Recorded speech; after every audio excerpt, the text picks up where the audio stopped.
নমস্কার, আর একটা নতুন ভিডিওতে সবাইকে ওয়েলকাম। তো এটা হচ্ছে আমার 5 মাসের স্বাদের ভিডিও। একদমই ঘরোয়াভাবে অনুষ্ঠানটা করা হয়েছিল। সেদিন আমি, আমার শাশুড়ি মা আর আমার মা এই 3 জন ছিলাম বাড়িতে।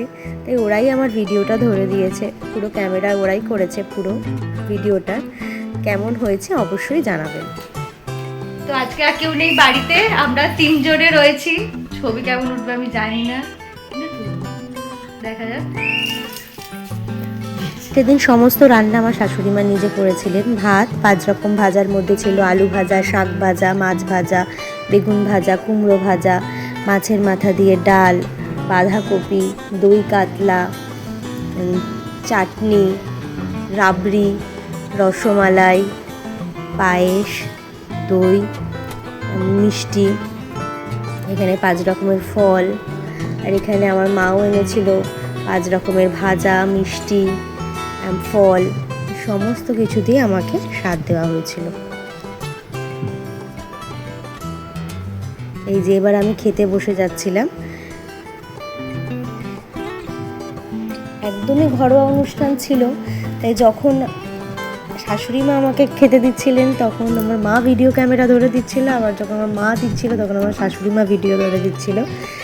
তো এই যে এবারে প্রথম রিচুয়াল অনুযায়ী ফলগুলো আমার আঁচলে দিয়ে দেওয়া হবে।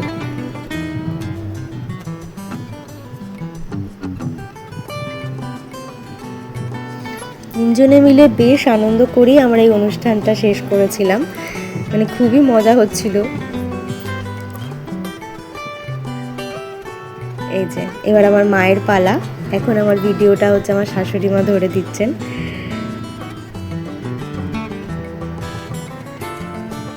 এইবারে একে একে দুজনেই আমাকে খাইয়ে দেবে। যে আমার শাশুড়ি মা প্রথমে খাইয়ে দিলেন,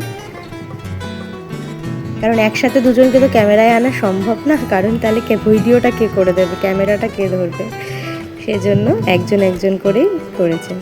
এবার আমার মা আমাকে খাইয়ে দেবে।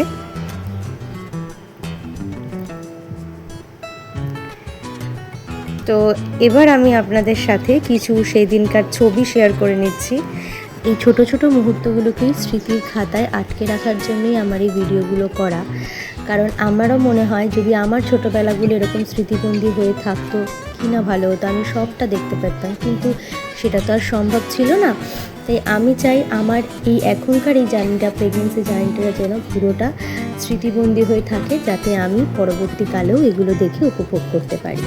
আর এই ভিডিওটা করে দেওয়ার পেছনে আমার 2 মায়ের অবদান বিশালভাবে রয়েছে, কারণ ওনারা অতটাও ক্যামেরা ফ্রেন্ডলি নয়, তাও যে আমাকে সাপোর্ট করে ক্যামেরা ধরে দিয়ে ভিডিও বানিয়ে দিয়েছে, এর জন্য আমি সত্যি থ্যাঙ্কফুল ওদের কাছে। তো ভিডিওটা কেমন লাগলো অবশ্যই জানাবেন, ভালো লাগলে লাইক, কমেন্ট, শেয়ার করবেন।